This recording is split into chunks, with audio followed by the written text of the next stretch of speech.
मध्ययुगीन महाराष्ट्र. प्रास्ताविक इतिहासाच्या अभ्यासाच्या दृष्टीने ऐतिहासिक कालखंडाचे 3 भाग पडतात. प्राचीन, मध्ययुगीन, अर्वाचीन. मध्ययुगीन कालखंडात महाराष्ट्रामध्ये विविध घराण्यात सत्तेसाठी सत्तासंघर्ष झाला. त्यातून महाराष्ट्राची यादव सल्तनत, मुघल, मराठा सत्तेची स्थापना झाली. महाराष्ट्राच्या इतिहासात यादव काळाला अनन्यसाधारण महत्त्व आहे. या कालखंडात मराठी भाषेतील वाङ्मय निर्मितीला सुरुवात झाली. यादव राज्यकर्त्यांना मराठी भाषेबद्दल प्रचंड प्रेम होते. भिल्लम पाचवा, सिंघन द्वितीय, कृष्णदेव, महादेव, रामचंद्र यांच्यासारखे कर्तबगार राजे, हेमाद्रीसारखे विद्वान प्रधान, भास्कराचार्यसारखे, बोबदेवसारखे महान पंडित या काळात होऊन गेले. 13व्या शतकात संत ज्ञानेश्वर, संत ज्ञानदेव यासारखे संत महात्मे होऊन गेले. त्यांनी लोकजीवनास वेगळे वळण लावण्याचे ऐतिहासिक कार्य केले. चक्रधरांनी पंथीय भाषा म्हणून लोकभाषा मराठीचा अंगीकार केला. यादवांनी प्रचंड साम्राज्य विस्तार करून आपली स्वतंत्र राजधानी प्रस्थापित निर्माण केली. त्याचबरोबर स्वतंत्र प्रशासकीय व्यवस्था, लष्कर, नाणी निर्माण केली. यादवांच्या काळात कला, स्थापत्य क्षेत्रात प्रचंड प्रगती घडून आलेली होती. या सर्व कारणांमुळे हा कालखंड प्रगत समजला जात होता. राजकीय परिस्थिती. कल्याणीच्या चालुक्यांच्या पाडावानंतर दक्षिणेत 3 प्रबळ सत्तांचा उदय झाला. 1. कर्नाटकात होयसळ सत्ता, 2. आंध्रात काकतीय सत्ता आणि महाराष्ट्रात यादव सत्ता तिसरी. यादवांचा प्रधान हेमाद्री याने चतुर्वर्ग चिंतामणी हा ग्रंथ लिहिला होता. हेमाद्री याने चतुर्वर्ग चिंतामणी हा ग्रंथ लिहिला होता.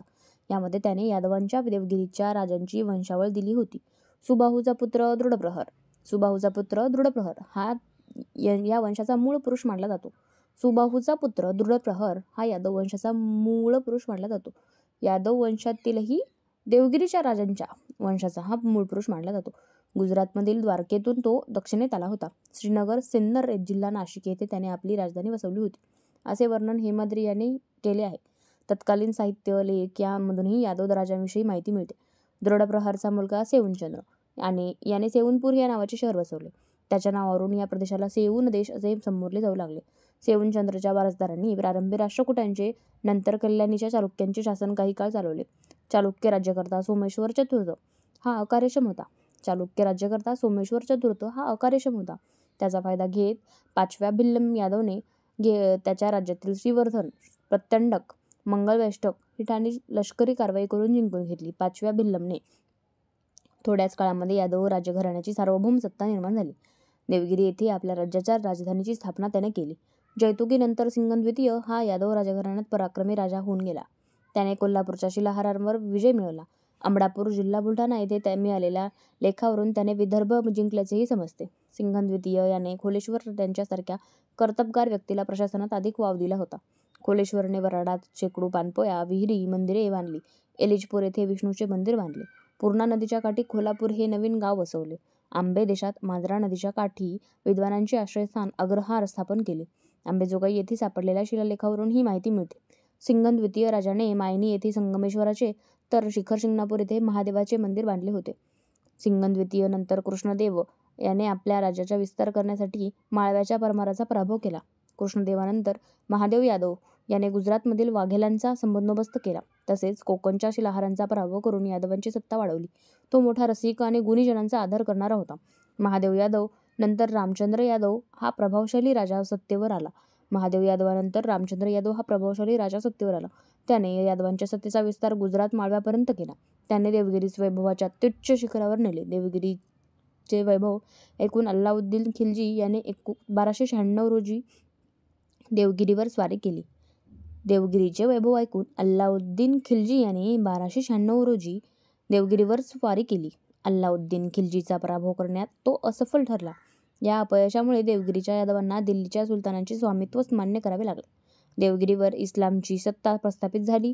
प्रचंड खंडणी संपत्ती घेऊन अल्लाउद्दीन खिलजी उत्तरेस निघून गेला. थोड्याच काळात रामचंद्र यादवने अल्लाउद्दीन खिलजीचा खंडणी देण्याचे थांबवले. परिणामतः मलिक कफूरने देवगिरीवर आक्रमण करून राजा रामचंद्र यास कैद केले. इसवी सन 1312 मध्ये रामचंद्रांचा मृत्यू झाला. रामचंद्र यादव हा यादव वंशातील श्रेष्ठ राज्यकर्ता होता. त्याच्या काळात यादवांची सत्ता वैभवाच्या शिखरावर पोहोचली होती. यादवांचे साम्राज्य उत्तरेस नर्मदा नदीपासून ते दक्षिणेस तुंगभद्रा नदीपर्यंत आणि पश्चिमेस अरबी समुद्रापासून अनंतपूर आणि पूर्वेला आंध्र प्रदेशातील कर्नूलपर्यंत पसरलेले होते. शंकरदेव उर्फ सिंघन तृतीय हा यादव घराण्यातील शेवटचा सम्राट होता. त्याने दिल्लीतील सुलतानास खंडणी देण्याचे थांबवून त्याचे वर्चस्व झुगारून दिले. परिणामतः अल्लाउद्दीन खिलजीने मलिक कफूरला सैन्यासह पुन्हा देवगिरीवर स्वारी पाठवली. या स्वारीत मलिक कफूरने शंकरदेवाचा म्हणजेच सिंघन तृतीयाचा 1312 पराभव केला. मलिक कफूरने देवगिरी हे दक्षिणेकडील मुस्लिम सत्तेचे पहिले केंद्र बनवले. अल्लाउद्दीन खिल्जीचा इसवी सन 1316 मृत्यू झाला. याच्या मृत्यूनंतर दिल्लीच्या तख्तासाठी संघर्ष सुरू झाला. त्याच्या मृत्यूनंतर दिल्लीच्या तख्तासाठी जो संघर्ष सुरू झाला, या गोंधळाचा रामचंद्र यादवचा जावई